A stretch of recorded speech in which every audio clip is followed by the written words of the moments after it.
ایک سوال ہر ایک انسان کی عقل میں آ سکتا ہے کہ کیا معبود یعنی اللہ تعالیٰ کی ذات ہر جگہ موجود ہیں؟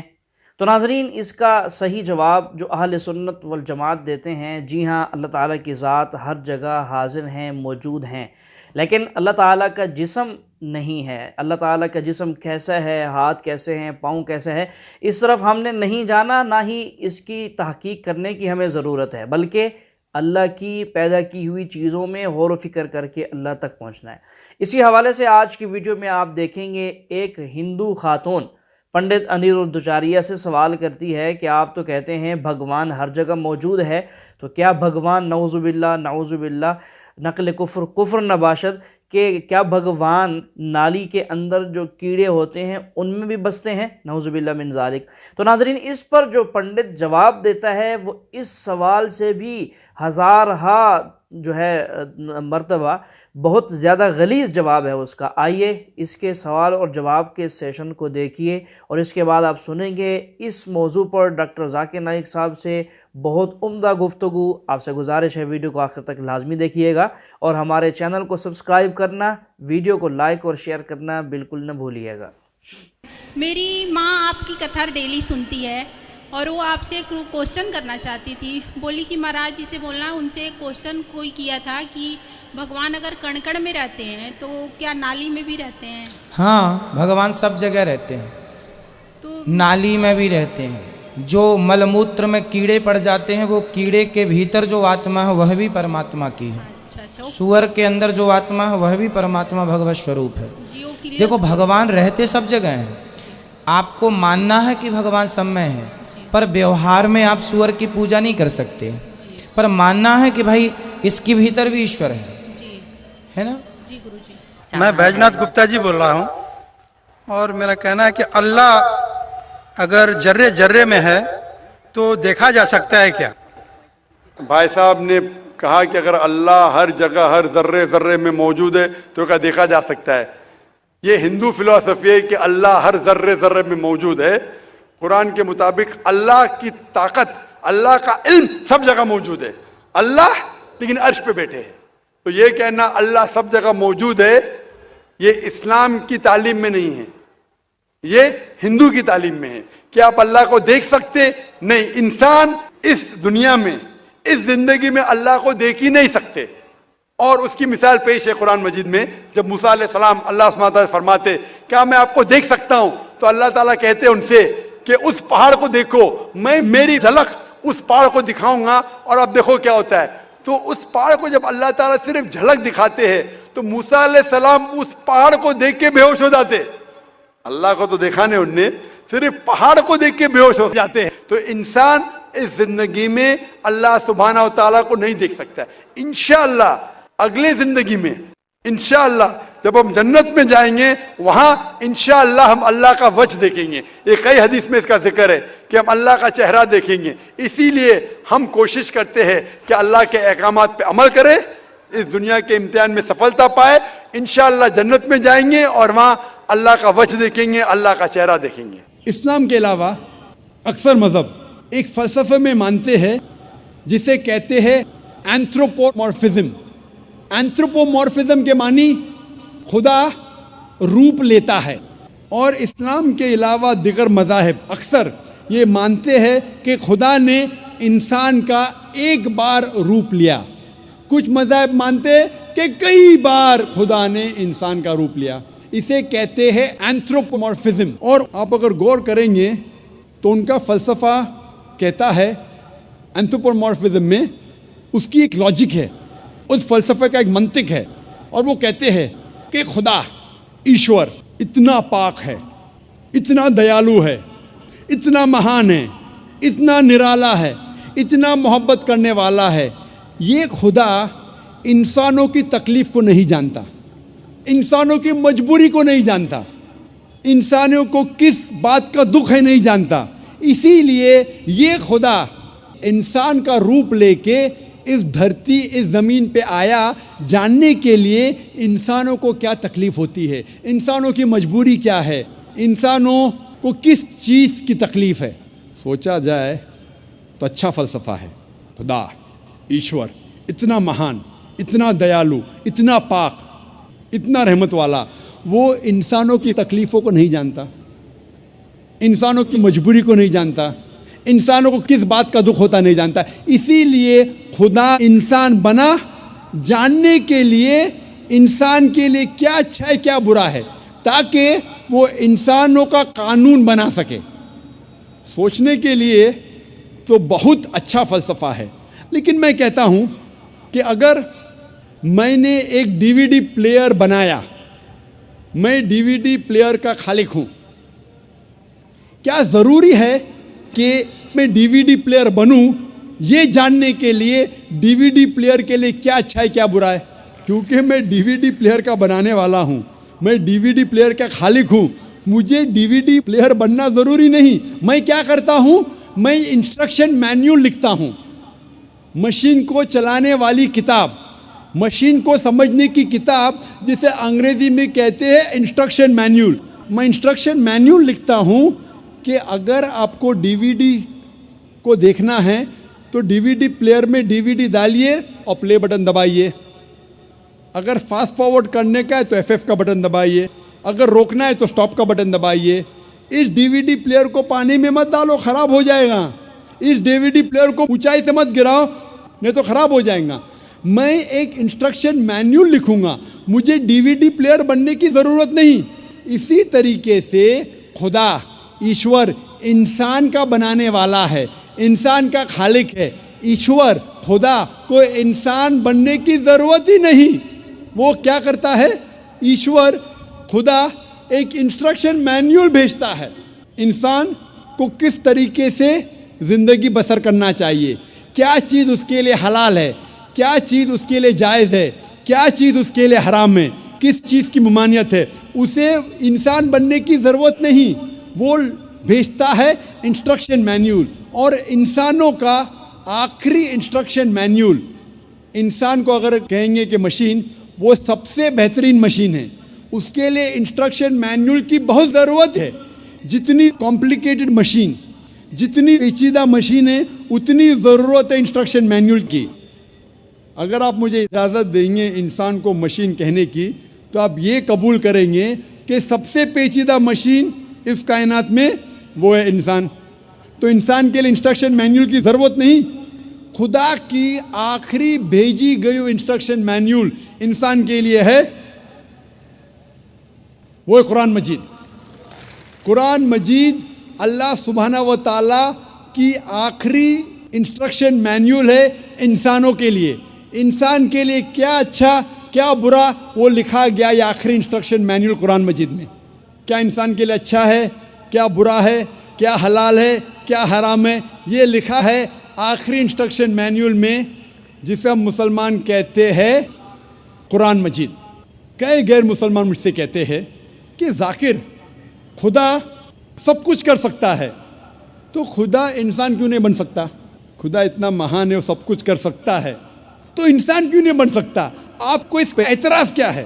میں کہتا ہوں اگر مثال کے طور پہ فار سیک آف آرگیومنٹ مان بھی لو کہ اللہ سب کچھ کر سکتا، خدا سب کچھ کر سکتا، اور اگر خدا انسان بنتا ہے، جب خدا انسان بنے گا تو وہ خدا نہیں رہے گا، کیونکہ خدا اور انسان کی صفات بالکل الگ ہے، بالکل اپوزٹ ہے. خدا لا فانی ہے، انسان فانی ہے. آپ یہ اگر کہیں گے کہ خدا انسان بن گیا تو یہ آپ کو ماننا پڑے گا کہ وہ خدا نہیں رہا، انسان بن گیا. لیکن یہ کہیں گے کہ خدا انسان بن کے بھی خدا ہے، گاڈ مین، یہ بالکل غلط چیز ہے، کیونکہ انسان اور خدا کی صفات بالکل اپوزٹ ہے.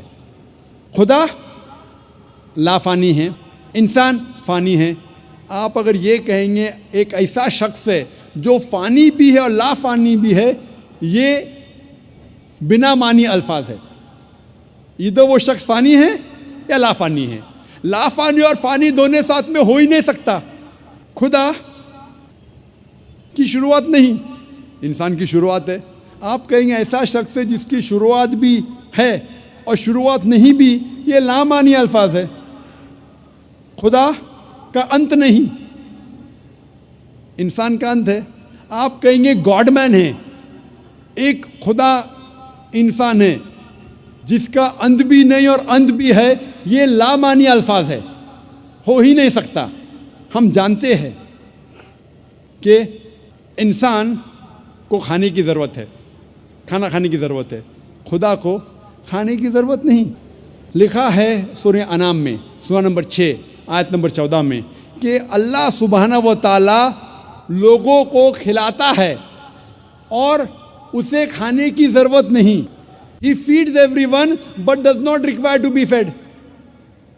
انسان کو آرام کی ضرورت ہے، انسان کو نیند کی ضرورت ہے، خدا کو آرام کی ضرورت نہیں، خدا کو نیند کی ضرورت نہیں۔ لکھا ہے قرآن میں سورہ بقرہ میں سورہ نمبر 2 آیت نمبر 255 میں آیت الکرسی میں، اللہ لا الہ الحی القیوم لا تأخذہ سنۃ ولا نوم لہ ما فی السماوات و ما فی الارض۔ اللہ سبحانہ و تعالیٰ ایک ہے، وہ بے نیاز ہے، وہ مالک ہے سارے چیزوں کا جو آسمان اور دھرتی پہ ہے، اسے آرام کی ضرورت نہیں، نہ ہی اسے نیند آتی ہے۔ اسی لیے میں کہتا ہوں کہ اگر خدا انسان بنتا ہے تو وہ خدا نہیں رہتا۔ آپ کہیں گے خدا انسان، گاڈ مین، یہ کانٹرڈکٹنگ ہے۔ جی ہاں ناظرین، اللہ تعالیٰ کو نہ نیند کی ضرورت ہے نہ ہی اللہ کو نیند آتی ہے، اور اگر نعوذ باللہ اللہ تعالیٰ کی ذات کو نیند آتی، ان کو آرام کرنے کی ضرورت ہوتی، تو یہ کائنات کا نظام سارا درم برم ہو جاتا، ہر چیز ٹوٹ اور پھوٹ کا شکار ہو جاتی، یہ آسمان ٹوٹ کر گر جاتا، پہاڑ جو ہے وہ ٹوٹ جاتے، زمین کا نظام سارا ختم ہو جاتا، یہ کائنات رہتی ہی نہیں۔ تو اللہ تعالیٰ کی ذات جو ہے ان تمام صفات سے پاک ہے جو صفتیں انسان کے اندر ہیں، کھانا پینا پہننا سونا، اور اسی طرح جو ہے جو جتنی ضرورتیں ہیں وہ انسان کے ساتھ یا دیگر مخلوقات کے ساتھ تو لگی ہوئی ہیں۔ اللہ تعالیٰ ان تمام صفات سے بری وراء الورا ہیں، اللہ تعالیٰ بے نیاز ہیں۔ چلیے آگے مزید سنتے ہیں اللہ تعالیٰ کی ذات کے بارے میں ڈاکٹر ذاکر نائک صاحب سے۔ اور اگر خدا انسان بن جاتا ہے اور خدا ہی دے دیتا ہے، اپنا جو خدا کا پاور گیو اپ کرتا ہے، تو ایسے انسان کی عبادت کرنے کی ضرورت کیا جو آپ اور میرے جیسا ہے؟ اگر پھر آپ کہیں گے یہ انسان پھر سے خدا بن جاتا ہے، اگر انسان خدا بن سکتا ہے تو آپ اور ہم بھی خدا بن جائیں گے، تو یہ کہنا کہ خدا انسان بنتا ہے بالکل لامعنی الفاظ ہے۔ خدا انسان بن ہی نہیں سکتا۔ وہی طرز پہ ان دا سیم آرگیومنٹ اگر کوئی شخص کہتا ہے کہ خدا سب کچھ کر سکتا ہے، اگر میں مثال کے طور پہ فار سیک آف آرگیومنٹ مان لیتا ہوں کہ خدا سب کچھ کر سکتا ہے، تو خدا جھوٹ بھی بول سکتا ہے، لیکن جھوٹ بولنا خدا کی صفت میں سے نہیں ہے۔ خدا جھوٹ بول ہی نہیں سکتا۔ اگر خدا جھوٹ بولے گا تو وہ خدا ہی نہیں رہے گا۔ اگر میں آپ کی بات مان لیتا ہوں کہ خدا سب کچھ کر سکتا ہے، تو خدا ناانصافی بھی کر سکتا ہے، لیکن ناانصافی کرنا خدا کی صفات میں سے نہیں ہے۔